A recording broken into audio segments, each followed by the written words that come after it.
Salonen. I had a friend who worked parking at the Hollywood Bowl, and it was back in the 90s. And he said this one dude just wouldn't shut up.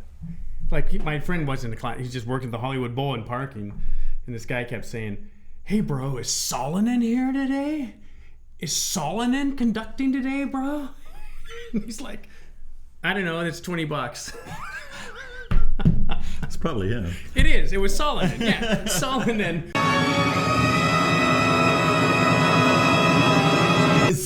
Go ahead, get in there. Get in there, and I'll come up. Okay. Ready. Classical Rebellion.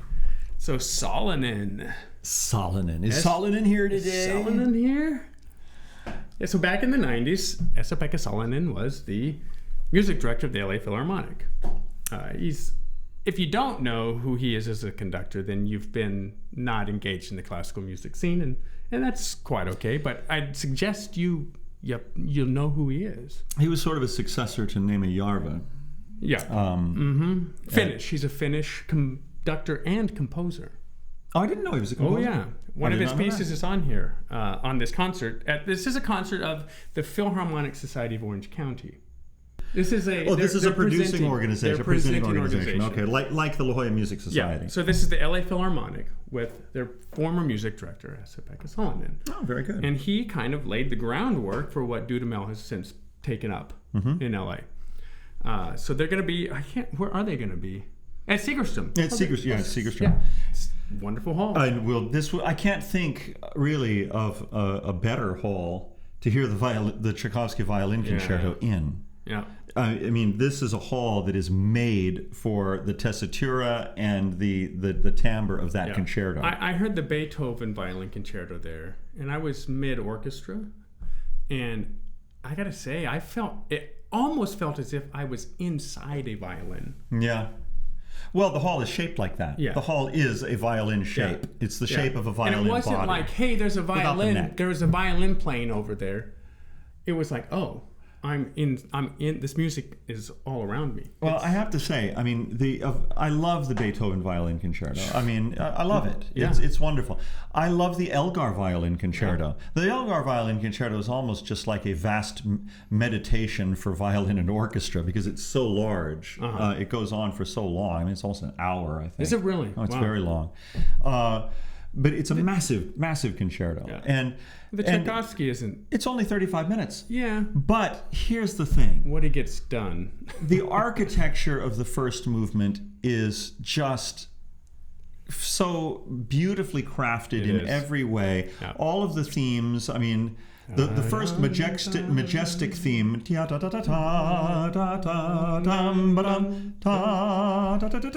that thing comes back with the full orchestra, that's a moment, man. And then when he starts with it is a moment. Yeah. It's one of the great. That is one of the great themes. Mm-hmm. And then there's another theme. I can't bring it to mind, but and that's a very Russian theme. It's a very Russian imperial theme. Yeah. You know, it's very Russian imperial.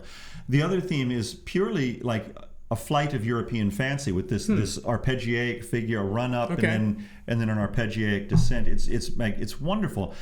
But the way the whole thing is laid out, it's so proportionally perfect. It's a perfect construction and so satisfying. Yeah. And it's in D. Whatever the nature of that key is, the way he writes in the upper octaves for the violin keeps it up there.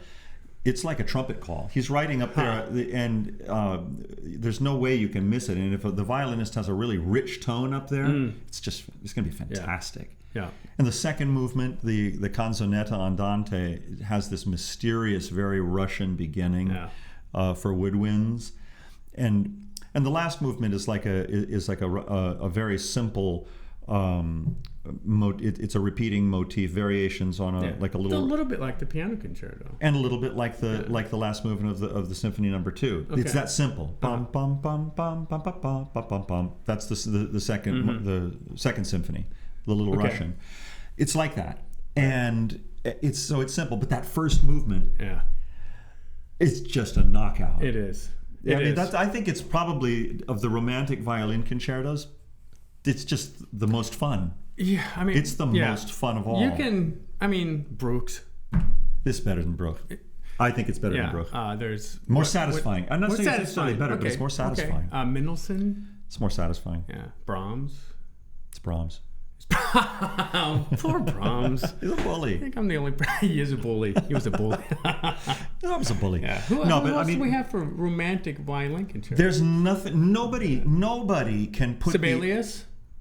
Oh yeah, Sibelius. But this is better than that. I mean, it's not better. It's more satisfying than that. It's talk about compact, 35 minutes. But what he puts into it. And I was, and again, I was saying, I was listening. I just wanted a refresher, and I pulled up on YouTube, and the first thing that came up was Itzhak Perlman with Eugene Ormandy and the Philadelphia Orchestra. It's probably recorded in about 1978. Do not sleep on Eugene Ormandy and the Philadelphians. Oh, it's easy to forget that era existed because he's such an understated. He was. He wasn't a flamboyant conductor at all. God. And this, and the cultivated Academy of Music audience at the end of the first movement just bursts into tumultuous applause and cheering and everything. The bravo. Yeah. So you know if you want to clap, if it means that much to you, say so. Yeah, you can. It's allowed. It is allowed. It can't be not allowed. But it can't be half-hearted. No, if you mean it, say it. You got to do it. Yeah. You know, but I get over it. You know, purists get over it. And you know, I got to know Tommy Phillips a little bit when he was here in San Diego. He's their president. He'll be fine. Tommy's a great guy. The president of the Philadelphia Orchestra. Of the Philharmonic. Of the Philharmonic Society, right? Yeah. So if you want to clap, don't worry. The organization they'll back you up on that.